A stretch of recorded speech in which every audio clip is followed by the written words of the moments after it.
one, go. Hey, welcome to another episode of Inside the Red Zone. You know, as you can see, we're here with Rick Morris Jr. and we're definitely glad to have him here.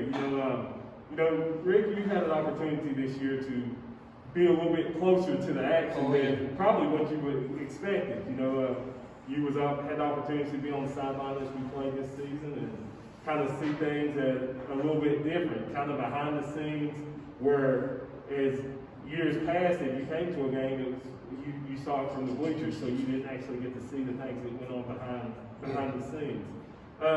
Getting to see that aspect, what's the one thing that the coaches that you can hear us teaching and preaching that kind of made an impression on you? I tell you what, the one thing I absolutely love about this program is family. It's not a word, it's not a cliche.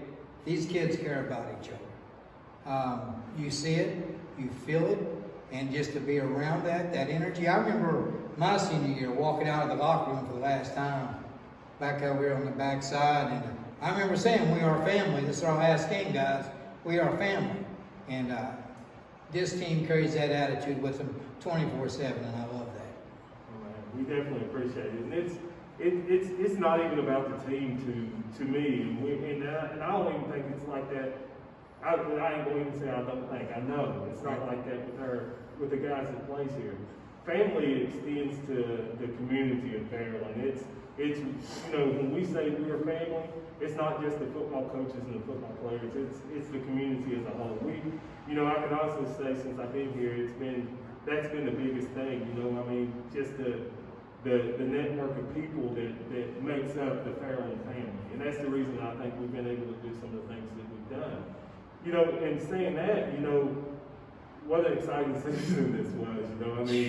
We had a great run, and it didn't end the way we wanted it to end. Yeah. But I think sometimes the most brutal teacher is experience, and and now it's how you deal with that experience. How do you come back from that? So I'm excited to see what happens.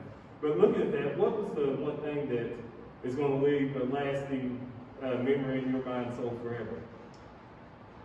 Going to Fort Fry, knowing we was going to win, and getting whooped.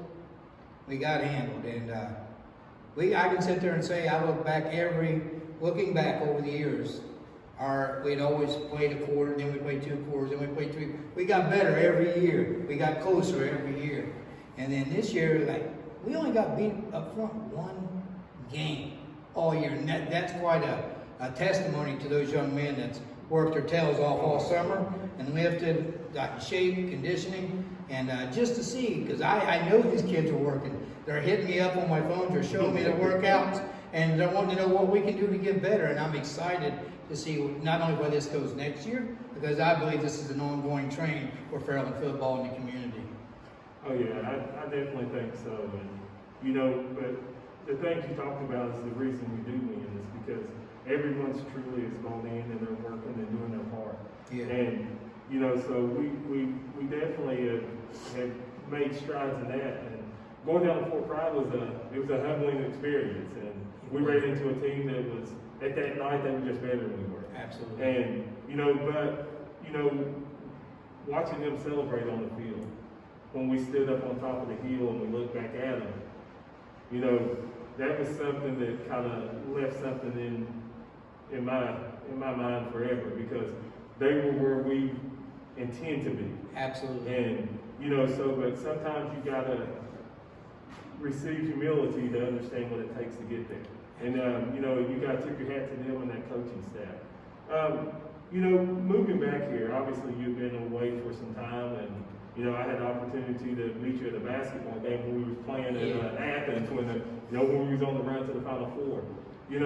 So you've seen the magic that can be Proctorville, be Fairland.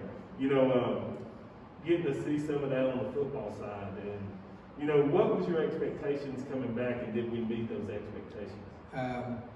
The community always exceeds the expectations. You're going to have ups and downs with everything. Met you at the basketball games at Convocation Center, drove in from Pittsburgh, wouldn't have missed a game. My work allowed me to do it, and it's just like so. I always look forward to that. As far as the football team goes, they totally exceeded all my expectations in coming back. The only thing I was let down, I know everybody was let down about, was the whole COVID thing. Not allowed to have fans in here, because I remember walking out my 4 years of high school, there wasn't a seat in this stadium. And there was games, there wasn't a spot all the way around the track.